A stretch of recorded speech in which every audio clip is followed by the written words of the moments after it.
All right. Good afternoon, everybody who's watching here and those watching on the live stream. Welcome to this media briefing on the first day of the third session of the Intergovernmental Negotiating Committee to develop an international legally binding instrument on plastic pollution. My name is Keisha Rukikaire. I am the head of news and media for UNEP, and I'll be moderating this short briefing. This afternoon, you'll hear a few remarks from our panel, who will then take a few questions. On the panel today, we have His Excellency Gustavo Meza Cuadra Velasquez, who is the chair of the INC. We have Ms. Inge Anderson, who is the executive director of the UN Environment Program. And we have Ms. Jyoti Mather Philip, who is the executive secretary of the INC. So before we get to our speakers, I'll just go over a couple of housekeeping guidelines. We have 30 minutes available, as I said, and we hope to use about half of that for questions. For media with questions, once I call on you, please let me know your name and the name of the media outlet you represent. Without further ado, therefore, I'll ask the chair of the INC, Mr. Gustavo Meza Cuadra Velasquez, to make a few remarks. Thank you very much. Good afternoon. Executive Director General of UNEP, Executive Director. I am really honored to be with you and at this first day of the sessions of the INC3. This has been a very important week, starting on Saturday with the preparatory meeting, and today the starting of the INC3 itself. I think we are entering a very important phase of our negotiations. As you know, we have now a zero draft, was prepared by the chair with the support of the Secretariat, and this is going to be discussed in this session. It is important that for the first time we enter in discussion with a text, and also we plan to have also more focused discussions later on contact groups.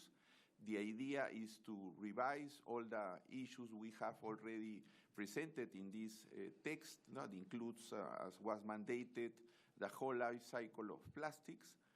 Also, we will have the opportunity to continue discussing the issues that were not discussed in Paris and in Punta del Este in the first and second INC. So this is an opportunity to completely discuss all the issues that we need to be discussing for having a text. As you know, the mandate is for having a text at the end of 2024.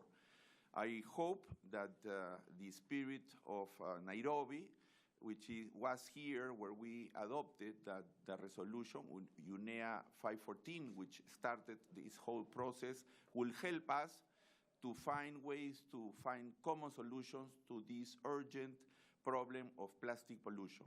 We are very pleased of the message this morning of the President of the Kenya that strongly support the work that we are doing here at the INC and committed their country and the region support for this successful end of the mandate we have, as I mentioned, in 2024, with a text for a legally binding instrument to end plastic pollution.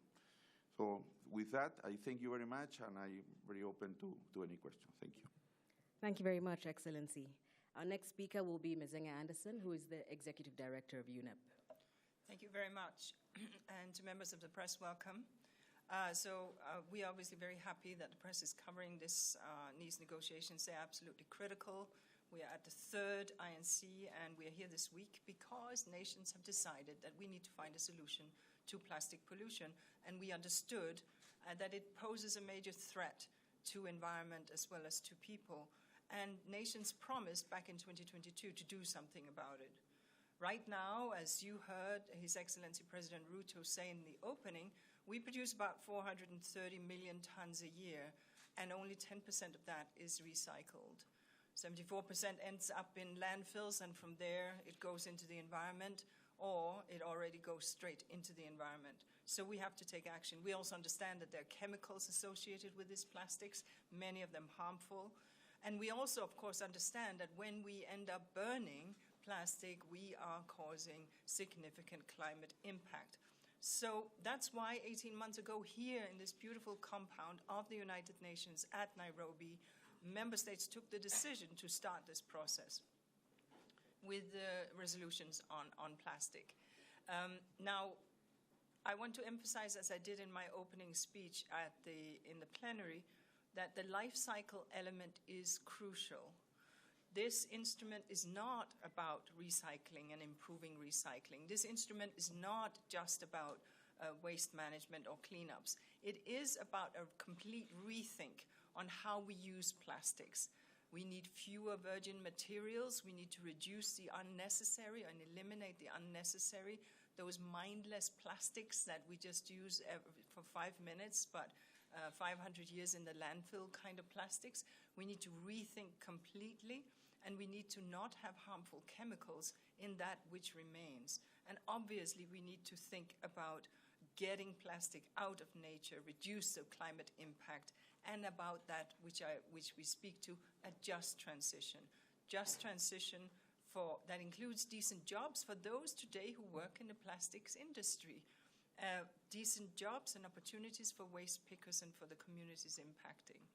Now, we have to account for national circumstances. I think we all understand that. And there are different capabilities, and that's part of the negotiations for sure, to have an understanding of those differences and provide. So we have to find support, financial support to provide for those that need it. And of course, we encourage industry already now to lean in on this and to be part of this change, to lead the change, to innovate, and to rethink and imagine what other products could be like. But we also need to incentivize industry innovation and especially on non-plastic substitutes and alternatives for better use of plastic. These are some of the instruments and the levers that negotiators have at their hands and at their disposal to think about in the context of the negotiations. Now, this third round that we just heard from the chair, we're really looking to hear voices, hear negotiators on the zero draft, to advance that, and to hand a mandate to the chair at the end of this session so that the chair can come back with the next iteration by the time we meet in Ottawa in April, which will just around the corner in April 2024. Now, when this resolution was passed last year in 2022, we hailed it as a triumph of this Nairobi spirit. And I have every confidence that that spirit of cooperation, the spirit of consensus, the spirit of ambition will continue to be held by the negotiators, because we need to see that spirit over the next days with your good leadership, Chair, so that we can hone in on an instrument that will carve out a future that is free of plastic pollution. Thank you very much. Thank you very much, Executive Director. And our last speaker on the panel this afternoon is Ms. Jyoti Mather-Philip, who is the Executive Secretary of the INC. Over to you, Jyoti. Thank you, Keisha. As often happens when you are the last, what you want to say is already said. So I'm not going to add a lot. I'm just going to say that on behalf of the Secretariat of the Intergovernmental Negotiating Committee on Plastic Pollution, we are very grateful to the government of Kenya for hosting this third session. We also deeply appreciate His Excellency the President's impactful remarks, as has already been said this morning. And finally, I do want to say that it was that the Nairobi spirit that brought us the resolution last year, as has already been said also, must also be in full force now so that we can move ahead. INC 3 is very, very critical. It's the midpoint of our 5 INCs, and so it has to it plays a very important part in taking this whole process forward. We had a preparatory meeting on Saturday, which gave a very positive signal, was very constructive, and it has allowed us today to make a lot of progress. We have finished mostly all of our procedural agenda items, and we are now fully into discussing substance, and we hope that we can continue to do this very constructively and with good exchange of ideas in the coming week. Thank you. Thank you very much. So we will move on to the Q&A portion of the briefing. As I mentioned before, please state your name and the outlet you represent when you ask a question. We should have some mics roving. Feel free to, stick your hand up if you have a question. Go ahead. Matt Moses. Shall I wait for the mic? Yes, please. Because we're streaming.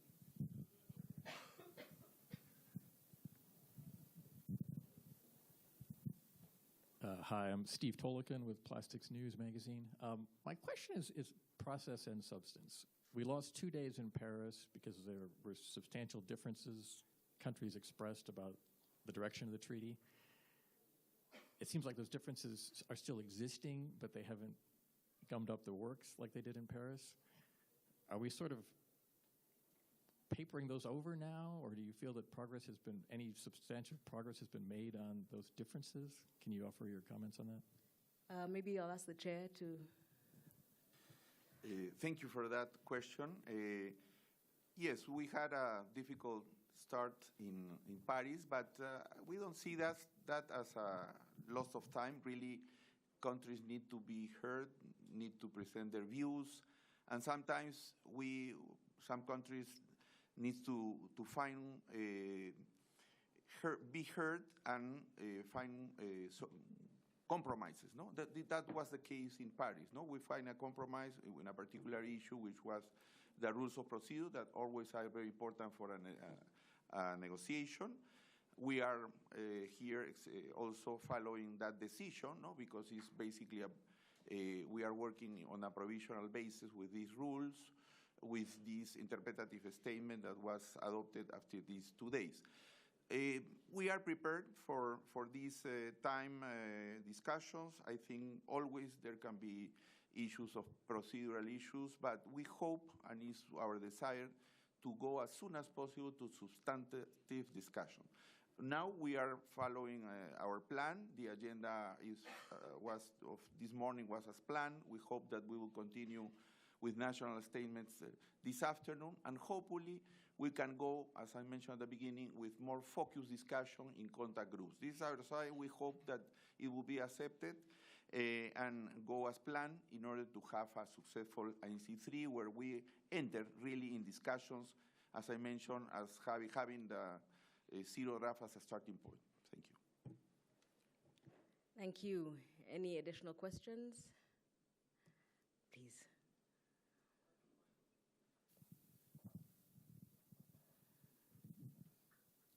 Good afternoon. My name is Blessed Suga. I work with Joy News, a multimedia station in Accra. Just to pick up on the comments by Ms. Anderson, you called for a complete rethink. What's the remit of that? Is that extending to, for instance, calls that have been made that for instance, countries should outlaw single-use plastics? To what extent are you going to rethink about this process? You know, in all my conversations also with industry, I'm encouraging them to rethink. And it's very interesting that much of industry is in fact trying to do that rethink. Does the product have to be liquid? If it has to be liquid, can it be more concentrated? Are there alternatives to it being liquid? If it is dry or powdered, can it be delivered without that plastic? Does the product have to be enveloped in 3 layers of the same thing? These are the questions that are simple to ask, and that's part of a rethink. Does it have to be plastic? Are there other, through R&D, through research and development, substitutes? And we know that there are. And so essentially on the rethink side, the industry has a huge role to play. But we also know, as UNEP, from, for example, the Montreal Protocol negotiations, where in the late 70s we discovered that there was a hole in the ozone layer. And we found that what was causing that were the chemicals that we use for refrigeration and air conditioning. Now, at the time, industry told us that it was impossible. Some industries told us that it was impossible to find chemical replacements.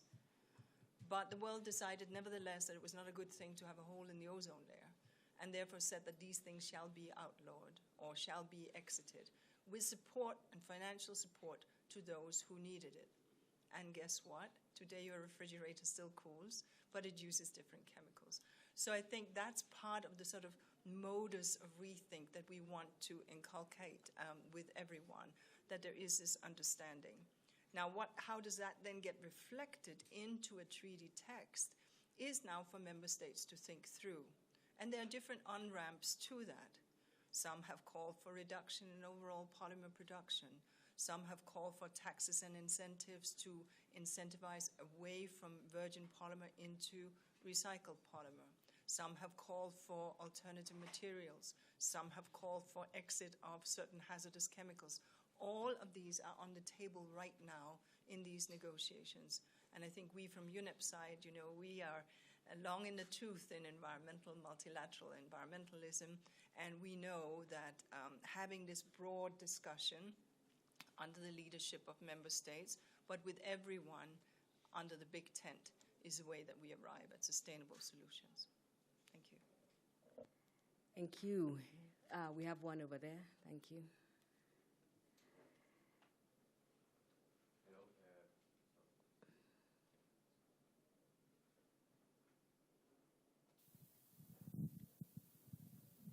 Hello, my name is Pedro Alonso. I work for the Spanish Newswire FA here in Nairobi.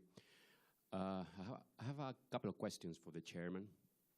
The first one is what outcome this week in Nairobi will make this meeting a success, in your opinion? And my second question is, how realistic is to think that this treaty can be achieved in 2024? I mean, time is really running out already. Thank you. Thank you very much.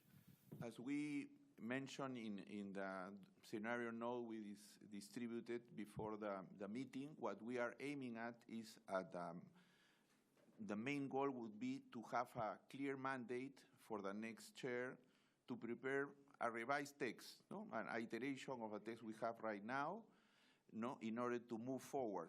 As you mentioned, we have a short target limit we are planning. The mandate gives us up to the end of 2024. So it's challenging. We have 2 more INCs, but it's feasible. We think it's possible. That's the reason we are working very hard to have this successful INC 3. Also, as an important outcome will be to have a very structured or well-defined intersessional work, because it's important, in this stage of the process to have the scientific community and with the experts from governments working in more specific issues that are required to progress in the text. So these 2 will be the main outcomes of this conference that we expected. Thank you, Chair. Any more for any more? All right, we have one at the back.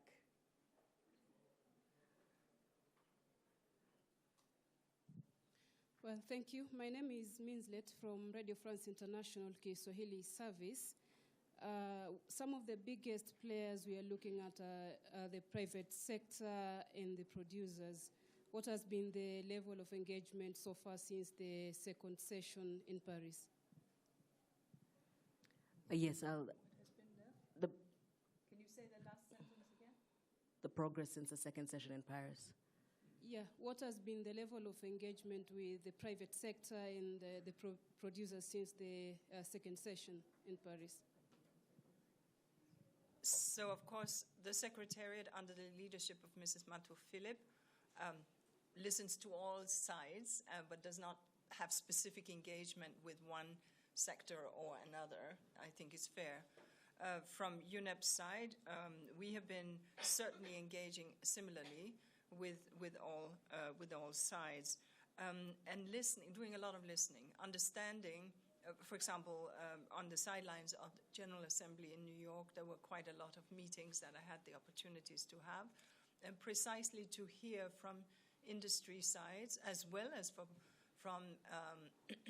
civil society side, what was the thinking.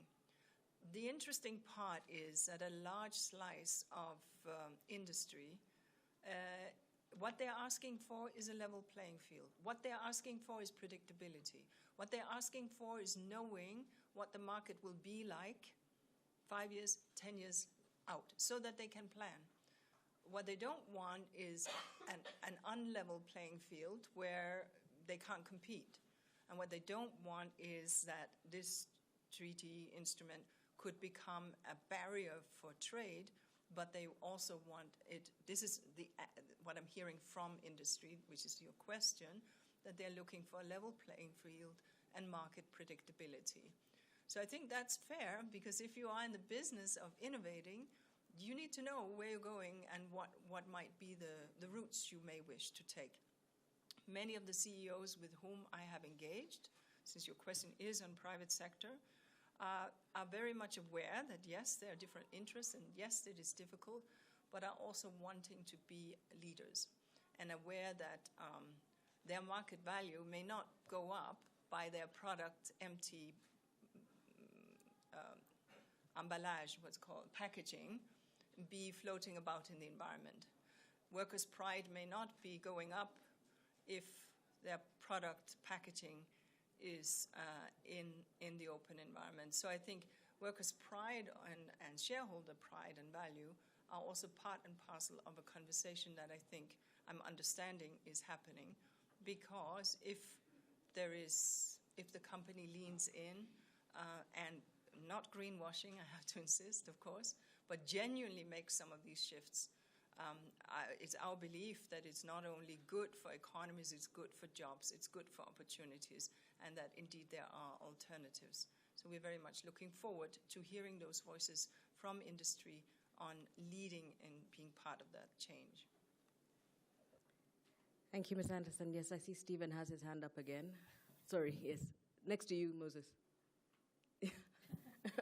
Okay, thanks. Steve Tolikin with Plastics News again. Really a two-part question to anybody. One, can you outline at all, are there areas of significant consensus you see and other areas of significant disagreement? Any comment on those? And then my second question deals with, this has come up in the plenaries, how do you evaluate to make sure that other materials don't have a better environmental impact, or at least don't have a worse one? You know, you can have paper cup packaging and you can coat that with a fluorinated forever chemical. No one's going to like that. So how does the treaty work to ensure that? Thanks.